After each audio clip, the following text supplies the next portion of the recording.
নাহমাদুহু নুসাল্লি আলা রাসূলিহিল কারীম আম্মা বাদ ফাউযু বিল্লাহি মিনাশ শাইতানির রাজীম বিসমিল্লাহির রহমানির রহিম।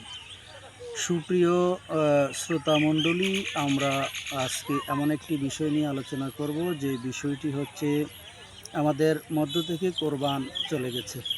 কিন্তু কোরবান যে আমাদের মধ্য থেকে চলে গেছে আর এই কোরবান যে আমাদের মাঝে এসেছিল তা কি আমরা উপলব্ধি করতে পেরেছি যে আমাদের কোরবানটা আসলে কি? এই বিষয়টা সম্পর্কে আমাদের হৃদয়ে কি টাচ করেছে? এই কোরবান যে আমরা করি আনন্দের সহিত, গোস্ত খাই আনন্দের সহিত, এই বিষয়টার মধ্যে যে একটা কষ্ট লুকায়িত আছে, স্যাক্রিফাইস লুকায়িত আছে, এই বিষয়টাকে আমরা উপলব্ধি করতে পেরেছি। এই বিষয়টা যে আমাদের উপলব্ধি হয়, আমাদের হৃদয়ঙ্গম হয়, এই বিষয়ে দুই চারটি কথা বলার ইচ্ছা রাখি। আল্লাহ তাআলা যদি তৌফিক দেয়, মা তৌফিকি ইল্লা বিল্লাহ। সর্বপ্রথম আমি বলবো, আল্লাহ তাআলা ইব্রাহিম আলাইহিস সালাতু ওয়াসসালাম সম্পর্কে বলেছেন, সূরাতুল ইমরানের 95 নম্বর আয়াতে আলোচনা করেছেন, অর্থাৎ বলেছেন যে তোমরা ইব্রাহিম আলাইহিস সালাতু ওয়াসসালামকে একনিষ্ঠভাবে অনুসরণ করো। আল ইমরানে কি বলা হয়েছে? 95 নম্বর আয়াতে বলা হয়েছে আমাদের জাতির পিতা ইব্রাহিম আলাইহিস সালাতু ওয়াসসালামকে একনিষ্ঠভাবে একাগ্রচিত্তে আমরা তাকে অনুসরণ করতে বলা হয়েছে। পরবর্তীতে সূরাতুল মুমতাহানার 4 নম্বর আয়াতে বলা হয়েছে ইব্রাহিম আলাইহিস সালাতু ওয়াসসালাম ও তার সঙ্গীদের মধ্যে রয়েছে তোমাদের মধ্যে উত্তম আদর্শ। অর্থাৎ ইব্রাহিম আলাইহিস সালাম সহ তার সঙ্গীদের মধ্যে রয়েছে আমাদের জন্য উত্তম আদর্শ। তো আমরা জানি উত্তম আদর্শ যার, তাকে অনুসরণ করা, যার চরিত্র ভালো তাকে অনুসরণ করা, যে ভালো তাকে অনুসরণ করার কথা। আমাদের এই দুনিয়ার পার্থিব জীবনেও একটা চলাচরিত নিয়ম রয়েছে। এই ক্ষেত্রে আল্লাহ তাআলা ইব্রাহিম আলাইহিস সালাতু ওয়াসসালাম সম্পর্কে আমাদেরকে দুইটা বিষয়ে দুইটা জায়গায় সার্টিফাই করেছেন এবং কালামুল্লাহ শরীফ দ্বারা। সূরাতুস সাফাতের 100 নম্বর আয়াতে আল্লাহ তাআলার খলিল ইব্রাহিম আলাইহিস সালাতু ওয়াসসালামের তার বয়স যখন 80-তে পৌঁছে গিয়েছিল তখনও তার কোনো সন্তান হয়নি। তো আল্লাহর নবী ইব্রাহিম আলাইহিস সালাতু ওয়াসসালাম কালামুল্লাহ শরীফে তার একটা দোয়া কোট করা হয়েছে, রব্বি হাবলি মিনাস সলিহিন, আয় আল্লাহ আপনি আমাকে একখানা নেক সন্তান দান করুন। আমরা আমাদের পার্থিব জীবনে আমরা চেয়ে থাকি ভালো একটা ছেলে সন্তান, এই ধরনের চেয়ে থাকি, কিন্তু আমাদের পিতা মিল্লাত আবিকুম ইব্রাহিম তিনি চেয়েছেন কি? একটা নেক সন্তান। রব্বি হাবলি মিনাস সলিহিন, আয় আল্লাহ আপনি আমাকে একটা নেক সন্তান দান করেন। এই নেক সন্তানটা হতে পারে ছেলে, হতে পারে মেয়ে। যদি আমরা ছেলে চাইলাম আর এর মধ্যে যদি নেক আল্লাহর কাছে আশা না করলাম, ভালো সন্তান সুসন্তান আল্লাহর কাছে আশা না করলাম, আর আমাকে যদি আল্লাহ তাআলা ছেলে দান করেন, আর এই ছেলে যদি বড় হয়ে চুরি করে, ডাকাতি করে, যত রকম খারাপই কাজ করে, তাহলে এই ছেলের মধ্যে আমার জন্য কোনো কল্যাণ নিহিত রইল না। ইব্রাহিম আলাইহিস সালাতু ওয়াসসালাম যে চেয়েছেন রব্বি হাবলি মিনাস সলিহিন, আল্লাহ আমাকে একটা নেক সন্তান দান করেন, এর মধ্যে যদি আল্লাহ ছেলে দান করে তাও আলহামদুলিল্লাহ, এর মধ্যে যদি মেয়ে দান করে তাও আলহামদুলিল্লাহ, কিন্তু শর্ত হচ্ছে ইব্রাহিম আলাইহিস সালামের নেক সন্তান। নেক সন্তানই হলো তার মালিকের কাছে চাওয়া। 101 নম্বর আয়াতে আল্লাহ তাআলা তার রিপিট ইব্রাহিম আলাইহিস সালাতু ওয়াসসালাম যে বলেছে রব্বি হাবলি মিনাস সলিহিন, এটা হলো 100 সাফাতের 100 নম্বর আয়াত। 101 নম্বর আয়াতে আল্লাহ তাআলা বললেন ফাবাশশারনাহু বিগুলামিন হালিম, হে ইব্রাহিম আলাইহিস সালাতু ওয়াসসালাম, আমি ইব্রাহিম আলাইহিস সালাতু ওয়াসসালামকে আমি একজন সুবুদ্ধি সম্পন্ন সবরকারী একটা ছেলে সন্তানের খুশখবরি দিলাম। ইব্রাহিম আলাইহিস সালাতু ওয়াসসালাম একজন নেককার, সবরকারী, ধৈর্যকারী এবং তীক্ষ্ণ বুদ্ধি সম্পন্ন একজন নেককার সন্তানের সুসংবাদ পেলেন তার জন্মের পরে। ইব্রাহিম আলাইহিস সালাতু ওয়াসসালাম তার স্ত্রী হাজেরা সহ আজকের যে বর্তমানে আমরা জমজম কূপ এই জায়গার মধ্যে রেখে আসলেন ইব্রাহিম আলাইহিস সালাম। হাজেরা জিজ্ঞেস করলেন, ও আমার স্বামী, আপনি যে আমাকে এখানে রেখে যাচ্ছেন, আপনি কি সায়রার কথায় রেখে যাচ্ছেন আপনার বিবি? ইব্রাহিম আলাইহিস সালাম বললেন, না রে বিবি, আমি তোমাকে রেখে যাচ্ছি একমাত্র কেবলমাত্র শুধুমাত্র আমার আল্লাহ রব্বি করিম আমাকে আদেশ করেছেন তোমাদেরকে এই জায়গায় রেখে গেলাম। এই কথা শুনে হাজেরা আলাইহিস সালাতু ওয়াসসালাম তিনি বললেন, ও আমার স্বামী, যদি আল্লাহ পাকের পক্ষ থেকে এই অর্ডার হয়ে থাকে আলহামদুলিল্লাহ, আমি আর আপনাকে কোনো অভিযোগে অভিযুক্ত করব না। তাই 7 বছর যাবৎ ইব্রাহিম আলাইসাল্লাম আর তাদের মধ্যে কোনো খবর, যোগাযোগ, সংযোগ ছিল না, অর্থাৎ আল্লাহ পাকের পক্ষ থেকে আদেশ ছিল না। এই 7 বছরের মধ্যে এসে তাদের সঙ্গে কী করেন? দেখা সাক্ষাৎ করেন। 7 বছর পরে তাদের এই সন্তান ইব্রাহিম আলাইহিসসালামের সন্তান হযরত ইসমাঈল আলাইহিসসালামের সঙ্গে সাক্ষাৎ করলেন ইব্রাহিম আলাইহিসসালাম। এই যে 60টি বছর গ্যাপ রইল, আমাদের দেশের মহিলারা হলে তার সন্তানকে বুঝাতো, তোমার ছেলে বাবা বিদেশে গেছে, তোমার খোঁজখবর নয় নাই, এই ডাকাত বাবার, এই খারাপ বাবার, পচা বাবার কথা শোনার দরকার নাই, তার কথা শুনবা না, তাকে বাবা বলে ডাকবা না, স্বীকৃতি দিবা না। আজকের দুনিয়ায় আমাদের মহিলারা হলে এইসব শিখাতো। কিন্তু নবী ইব্রাহিম আলাইহিসসালামের স্ত্রী হাজেরা আলাইহিসসালাম, তিনি শিক্ষা দিলেন তার সন্তানের প্রতি অগাধ, পিতার প্রতি অগাধ শ্রদ্ধা, ভালোবাসা। এই বিষয়ে তার বাবা যে একজন নবী, আল্লাহর আদেশে যে তাদেরকে এখানে রেখে গেছেন, এই বিষয়টা ভালোভাবে বুঝিয়ে বাবার প্রতি শ্রদ্ধাশীল করে ঘরে তুললেন। 7 বছর পরে ইব্রাহিম আলাইহিসসালাম এসে তার বিবিকে বলল, ও আমার বিবি, আমার সন্তানকে কি করো? সাজিয়ে দাও। ইব্রাহিম আলাইহিসসালামের কথা শুনে হাজেরা আলাইহিসসালাম তার সন্তানকে অশ্রুসিক্ত অবস্থায় তার সন্তানকে সাজিয়ে গুজিয়ে বাবার সাথে ইব্রাহিম আলাইহিসসালামের সাথে দিলেন। ইব্রাহিম নবী তার সন্তানকে হাতে ধরে নিয়ে চললেন মিনার দিকে। মিনা, আমরা কত আনন্দ উৎসব ভরে মিনার কথা শুনলে আমাদের কি হয়? আমরা একটা সাধারণ ময়দান মনে করি। এই মিনার ময়দান যে কত বড় স্যাক্রিফাইসের ময়দান।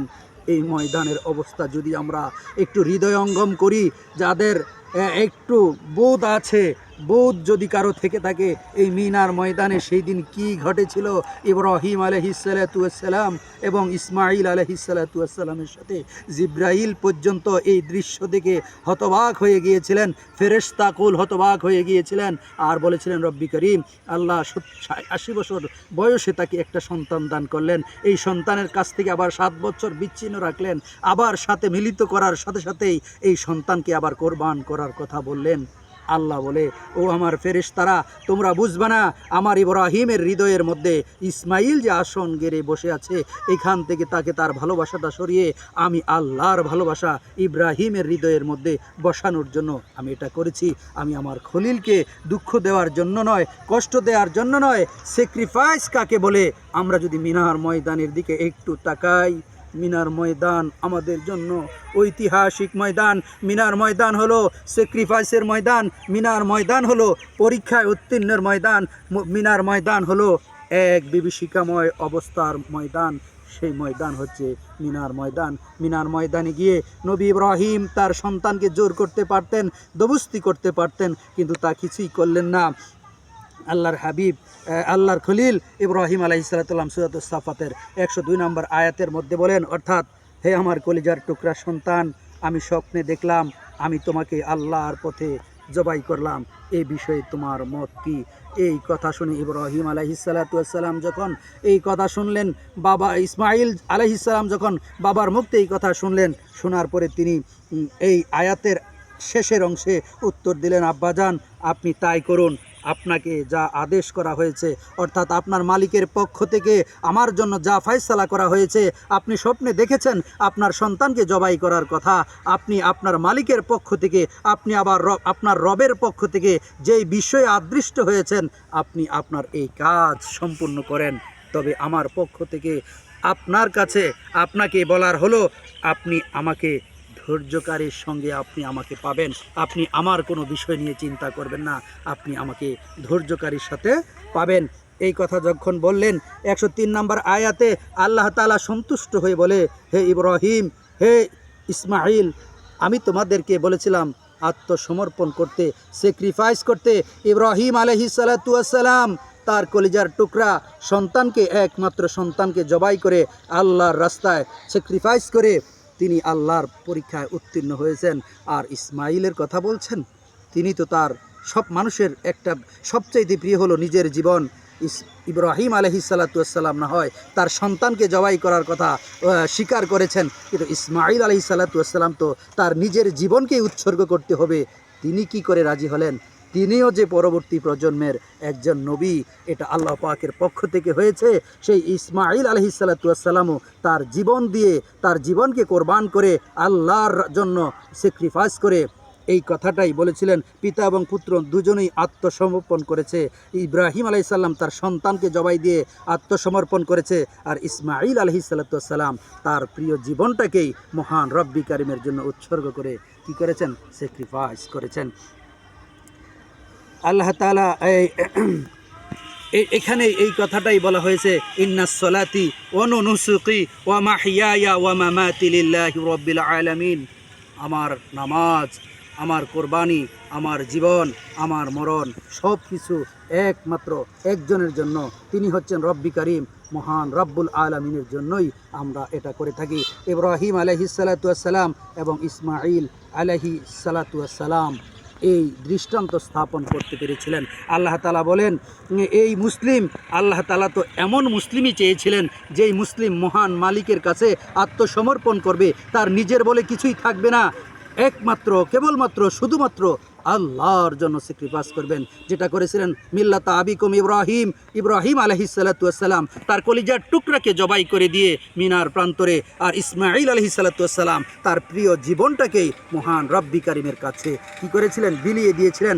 আর আল্লাহ এই 104 নম্বর আয়াতে বলেছিলেন, 3 নম্বর আয়াতে এটাই বলেছিলেন যে আমি তো এমন মুসলিমই চেয়েছিলাম যেই মুসলিম আমি আল্লাহর রাহে আত্মসমর্পণ করবে, আমি যা বলবো তাতে রাজি থাকবে, আমি যা বলবো তাতে সে শুকরিয়া আদায় করবে। আমি তো এমন মুসলিমকেই আমি চেয়েছিলাম। 104 নম্বর আয়াতে বলা হয়েছে, হে ইব্রাহিম, ইব্রাহিম আলাইহিসসালাতু ওয়াসসালামকে ডেকে বললেন, হে ইব্রাহিম। 105 নম্বর আয়াতে বলা হয়েছে, তুমি তো তোমার স্বপ্নকে একেবারে বাস্তবায়ন করলে, আর আমি এভাবেই সৎ কর্মশীলদের, ন্যায়পরায়ণদের পুরস্কার আমি আল্লাহ দিয়ে থাকি। এই কাজটার মাধ্যমে আল্লাহ তাআলা এই কোরবানকে আমাদের মধ্যে অম্লান করে দিয়ে কি করলেন? এটা অনাদি অনন্তকালের জন্য, কিয়ামতের আগ পর্যন্ত এই কোরবানকে জারি রাখলেন। হযরত ইব্রাহিম আলাইহিসসালাতু ওয়াসসালামের এই স্যাক্রিফাইসের মাধ্যমে, ইসমাঈল আলাইহিসসালাতু ওয়াসসালামের জীবন উৎসর্গ করা, রাজি হওয়ার মাধ্যমে এটাকে আল্লাহর কাছে এত পছন্দ লেগেছে, তাই তিনি কি করলেন? এটা অম্লান করে রাখলেন। আমি একটা প্রাণের বিনিময়ে এই কাজটাকে জারি রাখলাম, যেটা মুসলিমরা, সারা পৃথিবীর মুসলমানরা এইভাবেই কি করবেন? উদযাপন করবেন, ইব্রাহিম আলাইহিসসালাতু ওয়াসসালামকে স্মরণ করবেন। 109 নম্বর আয়াতে এই আল্লাহ তাআলার খলিল ইব্রাহিম ইসমাঈল আলাইহিসসালাতু ওয়াসসালাম যে স্যাক্রিফাইস করলেন, এই জন্য আল্লাহ পাকের পক্ষ থেকে বলা হয়েছে, সালামুন আলা ইব্রাহিম, হে আমার খলিল, ও ইব্রাহিম, আমার পক্ষ থেকে তোমার জন্য শান্তি রয়েছে, যেহেতু তুমি এত বড় স্যাক্রিফাইস করেছো। মহান রব্বি কারিমের পক্ষ থেকে সালামুন আলা ইব্রাহিম, আল্লাহ পাকের পক্ষ থেকে সালাম এসেছে ইব্রাহিম আলাইহিসসালাতু ওয়াসসালামের প্রতি।